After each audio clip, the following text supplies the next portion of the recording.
আমাদের সৃষ্টি করা চরিত্রের মনস্তত্ব আমরা ঠিকই বুঝতে পারি, কিন্তু বিদেশ সৃষ্টি করা নারী জাতির এই যে মনস্তত্ব, এ তো ভগবান নিজেই বুঝতে পারে না। নারী হস্তাক্ষর বিশারদ। সে আবার কি? পোস্টম্যান। বেশ মিষ্টি মিষ্টি মেয়েদের হাতে লেগে দেখেছে, বেশ ঘরে চিঠি এগারে গায়েব করে দিয়েছে। আমার শালীর লেখা চিঠি আমার বাড়ির পোস্টম্যান পড়ছে। না না, রাগ করবেন না, ওর কোনো দোষ নেই, সব দোষ আমারই। এবার কলকাতায় নিয়ে গিয়ে তার সঙ্গে আলাপ করিয়ে দেব। অপর্ণা শেষকালে একটা ক্রিমিনালকে ভালোবাসলো। অপর্ণা ক্রাইমকে নিশ্চয়ই ভালোবাসেনি, ভালোবেসেছে লোকটাকে। আরো জোরে ঠেলো, আরো জোরে, আরো জোরে ঠেলো। জোরে ঠেলছো না কেন? আরো জোরে ঠেলো। কি মজা! জোরে ঠেলো, আরো জোরে। আরে আমি আর পারছি না রত্ন, আমার গায়ের জোর নেই। আমি কিচ্ছু শুনতে চাই না, তুমি জোরে ঠেলবে ব্যাস। জোরে।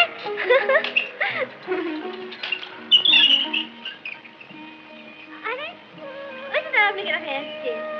এগিয়ে চলো না একটু, আরেকটু এগিয়ে চলো, চলো না। ওই তো দাদামণি, দাদামণি, দাদামণি।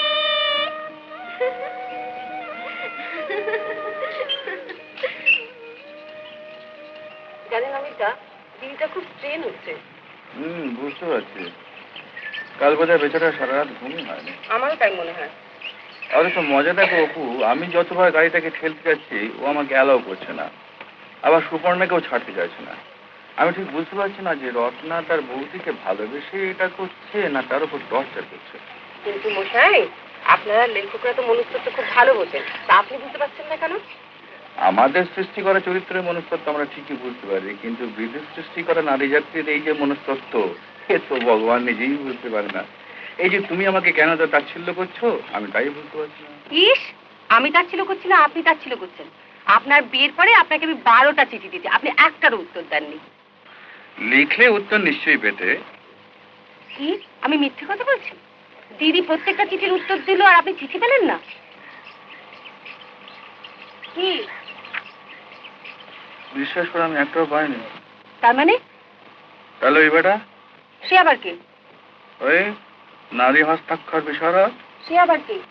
পোস্টম্যান। বেশ মিষ্টি মিষ্টি মেয়েদের হাতে লেগে দেখেছে, বেশ ঘরে চিঠি এগারে গায়েব করে দিয়েছে। আমার শালীর লেখা চিঠি আমার বাড়ির পোস্টম্যান পড়ছে। এখন তো যত দোষ পোস্টম্যানের।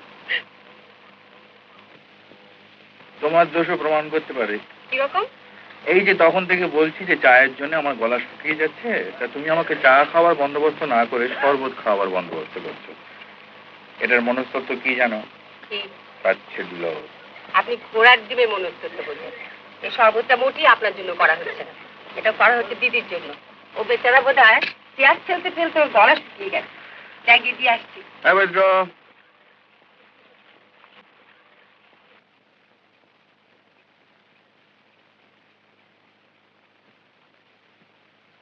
দিদি, দিদি। এবার ঠিক হয়েছে, এরকম চালাও, আরো জোরে।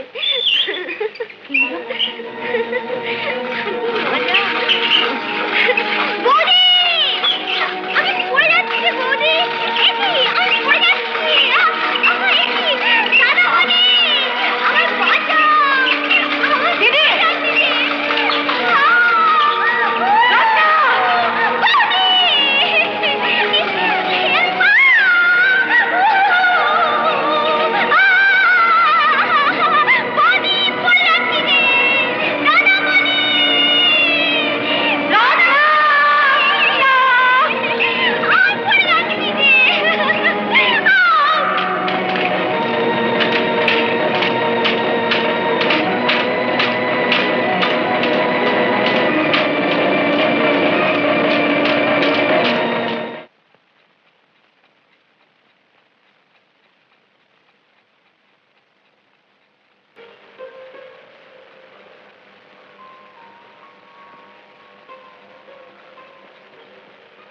আমি কোথায়? বাড়িতে।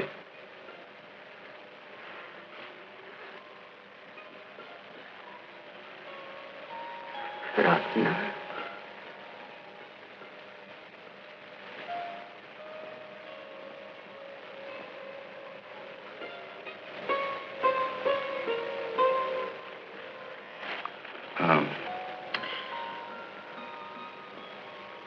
তিন দিন আগে তোমার একটা অ্যাক্সিডেন্ট হয়েছিল, মনে পড়ছে?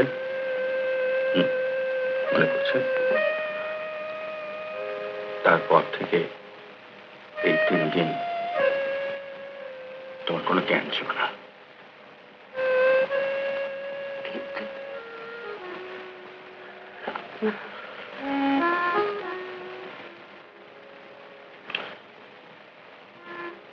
রত্না,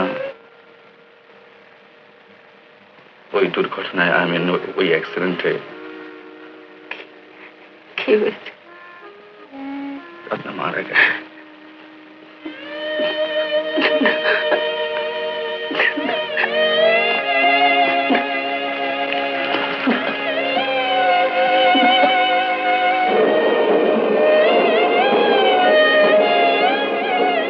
নানা জায়গায় ঘুরে বেড়িয়ে মনে হচ্ছে দুঃখময় স্মৃতিকে যেন অনেকটা পেছনে ফেলে আসতে পেরেছি। সুবর্ণার শরীর ও মনের অবস্থা অনেকটা ভালোর দিকে। ইতি শুভার্থী, অমিতাভ চৌধুরী। ভগ্নী প্রতিমাসু অপর্ণা। জীবনের তাগিদ অনেক বেশি। মৃত্যু ও শোককে জয় করার সাধনায় মনুষ্যত্বের সাধনা। রত্না আজ স্মৃতিতেই পরিণত হয়েছে। সুবর্ণা এখন খুবই স্বাভাবিক। ইতি প্রত্যর্থী, তোমাদের অমিতাভ। ভাই অপর্ণা, দুঃখের রাত শেষ হয়ে গেছে। সামনে নতুন সূর্যোদয়ের দিন। আমাদের ফেরার সময় এগিয়ে আসছে, কিন্তু যেতে ইচ্ছে করছে না। তোমার দিদিকে খুব বেশি ভালোবেসে ফেলেছে। একা একা চলে এসেছো? আমি তো ভেবেই না। আমিও ভাবছিলাম সত্যি তোমাকে বড্ড বেশি আটকে রেখেছি। কে বললে?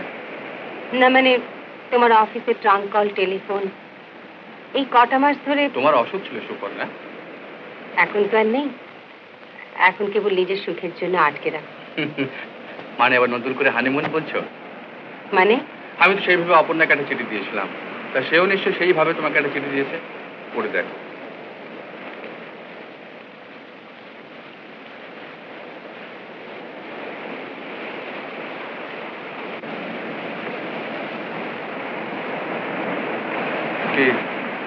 ঠিক না? হ্যাঁ, তোমারও একটা আছে। পড়ে যাও নির্দ্বিধায়।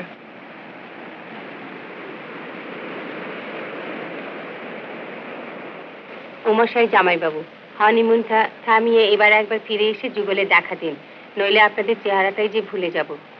এবার একটা ভীষণ খবর জানাচ্ছি। আমি সম্প্রতি প্রেমে পড়েছি। লোকটার সামাজিক দুর্নাম আছে, লোকটা দুর্বৃত্ত। সহজ কথায় একজন ক্রিমিনাল। না না, রাগ করবেন না, ওর কোনো দোষ নেই, সব দোষ আমারই। এবার কলকাতায় নিয়ে গিয়ে তার সঙ্গে আলাপ করিয়ে দেব। অপর্ণা শেষকালে একটা ক্রিমিনালকে ভালোবাসলো? অপর্ণা ক্রাইমকে নিশ্চয়ই ভালোবাসেনি, ভালোবেসেছে লোকটাকে। অর্থাৎ এক্ষেত্রে লোকটা ক্রিমিনাল নয়, সে প্রেমিক।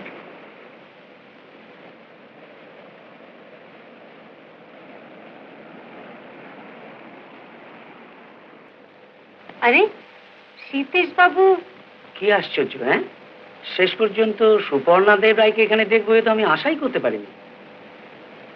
একে তো চিনতে পারলাম না। বিলক্ষণ চিনতে পারলে কেন? একে সুপর্ণা দেবরায় বলে সম্বোধন করতেন, বলতেন মিসেস চৌধুরী। ও ও, নমস্কার নমস্কার মিস্টার চৌধুরী। অমিতাভ। তোমার সঙ্গে আলাপ করিয়ে দিই, ইনি আমাদের পুরনো বন্ধু সীতেশ দত্ত। ওই কাছেই যে টাউনশিপটা আছে না, ওখানে আমি স্থায়ীভাবে বাস করছি। হ্যাঁ, আর ইনি আমার স্ত্রী ডক্টর করুণা দত্ত। নমস্কার। নমস্কার। তোমার সঙ্গে পরিচয় করিয়ে দিই, ইনি শ্রী অমিতাভ চৌধুরী, আর ইনি শ্রীমতী সুপর্ণা চৌধুরী। আমি জানি। জানেন মানে? জানি মানে আপনার নামটা জানি এনার কাছ থেকে শুনে শুনে, আর অমিতাভ বাবুকে জানি লেখক বলে। আচ্ছা, কিন্তু আমরা কে কি তা তো আপনারা জানেন না। স্বামী স্ত্রী তো বটে। বটেই। ইনি হচ্ছেন এখানকার টাউনশিপের মেইনটেনেন্স সিভিল ইঞ্জিনিয়ার। আচ্ছা। আর আমি নারী টিপি। এই আমাদের বাড়িতে চলুন না। তার যেতে চলুন না আমাদের হোটেলে। তা কি করে হয়? আপনাদের বাড়ি হলে না হয় কথা ছিল। হ্যাঁ ঠিক ঠিক ঠিক, আমি মানি এ কথা। এই মশাই, আপনাদের নেমন্তন্ন রইল আমাদের বাড়িতে, শীতকালে পজিটিভলি আসবেন, ওকে? চলুন তো আপনি আমার সঙ্গে। ডাক্তারকে ডাকছেন, ফিস দিতে হবে কিন্তু। খুব হয়েছে, আসুন।